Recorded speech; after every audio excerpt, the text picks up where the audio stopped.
আজকে হয়েছিল রুই মাছের মশলা। তো আমরা কিন্তু 4টে পিস মাছের করেছিলাম, আর তোমরা যদি চাও বেশি মাছের তো করতে পারো।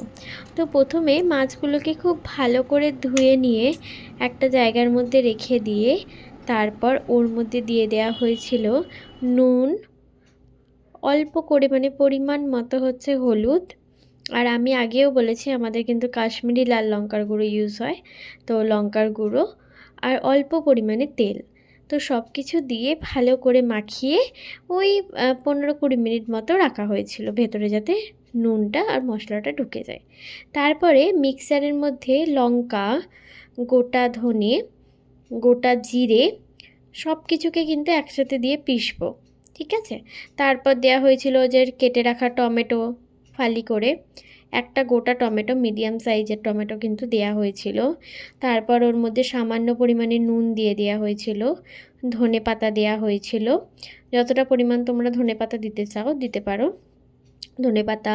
তারপর রসুন দেওয়া হয়েছিল, প্রায় 6 থেকে 7 কোয়া রসুন, আর হচ্ছে অল্প করে আদা দিয়ে দেওয়া হয়েছিল। আর এদিকে তেলটা গরম হয়ে গেছিলো, আর মাছগুলোকে কিন্তু খুব কড়া করে ভালো করে মাম্মি ভেজে নিয়েছিল।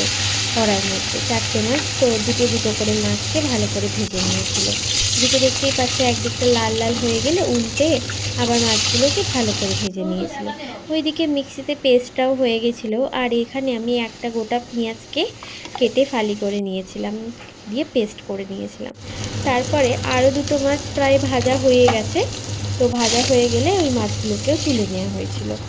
তারপরে ওই মাছ ভাজার তেলের মধ্যেই অল্প করে গোটা জিরে ফোড়ন দিয়ে তার মধ্যে ওই প্রথমের যে পেস্টটা হয়েছিল ওই পেস্টটা দিয়ে দেওয়া হয়েছিল।